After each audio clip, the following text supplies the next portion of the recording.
ચટણીની વાત થઈ રહી છે ને, કે જે સ્પેશિયલ ચટણી છે તે આ છે. નમસ્કાર દોસ્તો, આપ અમદાવાદ વડોદરાની નજીકમાં નડિયાદ હાઈવે પર છો અને ત્યાં પીપલગ ગામની આજુબાજુ છો તો એક મહાકાળી ભજીયા આ કડકડતી ઠંડીમાં ખાવાના પૂછો. એમની પાસે મેથીના છે, લસણિયા ગોટા છે, દાલ વડા છે, ઢેબરી તો અદભુત છે, ભરેલા મરચા છે, બટાકા વડા છે, દાબલા છે, કસ્તુરી છે, બટાકા પૂરી છે અને ખાસ લસણની ચટણી જે અદભુત છે.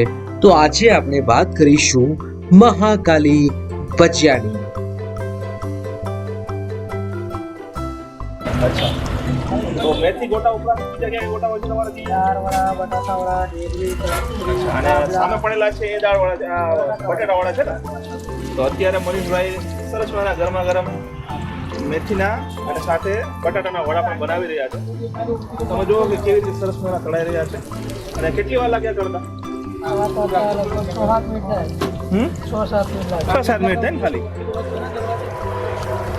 તો આપણી સાથે એક એવા વ્યક્તિ પણ છે કે જેઓ વર્ષોથી એના ભજીયા ખાય છે. તો શું નામ છે તમારું? ધર્મેન્દ્રભાઈ, કેટલા વર્ષ તમે અહીંયા આવો? 10 વર્ષથી ફિક્સ 10 વર્ષ થઈ ગયા. અચ્છા, અને તમને ક્યાં ભાવે વધારે ભજીયા? મેથીના ખાઈએ અમે. મેથીના અને બટાકા વડા દાળ વડા બનાવે છે. દાળ વડા ચાખ્યા નથી, પણ બટાકા વડા મેથીના સ્પેશિયલ ખાવા માટે આવીએ. મને લાગે છે તમને મેથીના વધારે ભાવતા હશે. મેથીના ખાઈએ વધારે. અત્યારે મેથીના અમે રિક્ષા મૂકી છે, ગાડી ત્યાં મૂકીને અહીંયા લેવા આવ્યો છું. અને આમે આ ચરોતરમાં મેથી વધારે થાય છે અને એમાં શિયાળો છે તો મેથી મજા આવે વધારે. તો તમે વર્ષોથી ખાવ છો તો સ્વાદ એક જેવો જ છે? એક જ અચ્છા, એક જ સ્વાદ, કોઈ ફેરફાર નહીં. દાદા બનાવે કે ભાઈ બનાવે કે એમનો ભાઈ છોકરો બનાવે, એક જ સ્વાદ. મહિનામાં કેટલી વખત આવો? મહિનામાં મારે 3 વારનું રૂટિંગ હોય. રિક્ષા અમદાવાદ બરોડા ડેલી આવું છું. જ્યારે પણ તમે અમદાવાદ અહીંથી નીકળો ત્યારે અહીંયા તો ચોક્કસ આવો. દોસ્તો, હવે આપણે એક ભજીયા એક્સપર્ટને અહીંયા લઈ ગયા. તે શું કહે છે આ ભજીયા વિશે એ પણ જાણી દઈએ. બસ જો મેથીના ગોટા. આમ તો એકચ્યુઅલી જે મેથીની ફ્લેવર જે હોય છે, જે મેથીનો ટેસ્ટ હોય છે એ બસ ડિટ્ટો ટેસ્ટ આવે છે. ખાધા પછી પણ જે તમને એક બાઇટ લીધા પછી પણ એવું લાગવું જોઈએ કે મેથી છે એ આની અંદર છે. અને આની સાથે સાથે મૂળ ઘટનાક્રમ શું છે, જ્યારે ભજીયું ખોલીશ ને અને અંદરની જે ક્રિસ્પીનેસ છે, બરાબર, એ મને દેખાય છે.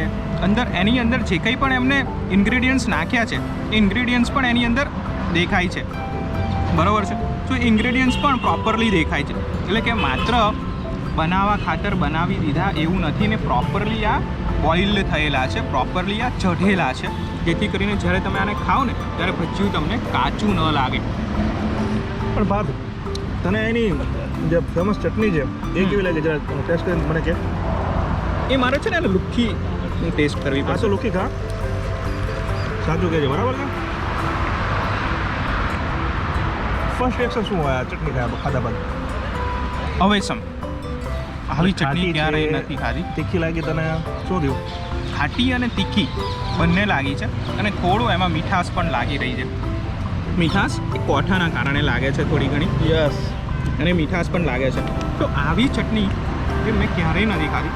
જનરલી ઘરે બનાવતા હોય તો આપણે લસણની બનાવીએ, પણ કોઠા અને લસણની ચટણી ક્યારેય નથી ખાધી, જે અહીંયા મને ખાવા માટે મળી.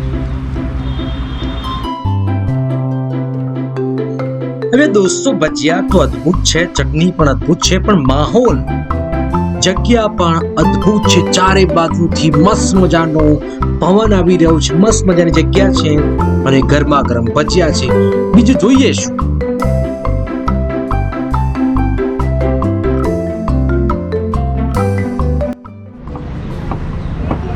તો આપણી સાથે છે મહાકાળી ભજીયાના સ્પેશિયલિસ્ટ ભજીયા. કેટલા વર્ષથી અહીંયા? 30-35 વર્ષ. તમને આમ તમારા ફેવરેટ ક્યાં ભજીયા? તમને વધારે તમારા ભજીયા ક્યાં ગમે?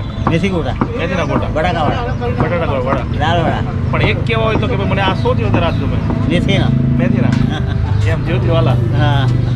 અચ્છા, તો 35 વર્ષથી એક જ જગ્યાએ તમે બનાવો છો? એક જ જગ્યાએ. દૂર દૂરથી લોકો આવે છે, બરાબર? અને અત્યારે તમારો 1 કિલોનો ભાવ શું છે? 250 રૂપિયા.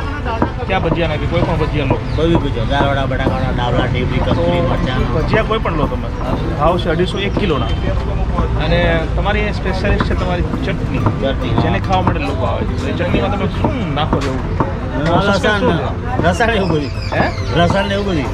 બીજું કંઈક તો હશે ને એમાં? લસણ, ટોમેટો, આદુ, મરચો. અચ્છા, તમારું રહસ્ય વાળું નથી કે ભાઈ મેં આ જડીબુટી નાખીએ છીએ ના એવું નહીં ટમેટા નાખો છો અને લસણ નાખો છો, આદુ મરચાં મિક્સ કરો છો, લાલ કલરનો લાલ. તો દોસ્તો આ ઠંડીમાં તમે પણ અમદાવાદ વડોદરા હાઈવે પર જતા હોય અને પીપલા ગામની આજુબાજુ હોય તો અવશ્ય એકવાર આ 1 કિલોના 250 રૂપિયા લે છે કોઈ પણ ભજીયાના અને અદ્ભુત છે, માહોલ મસ્ત છે, ભજીયા અદ્ભુત છે.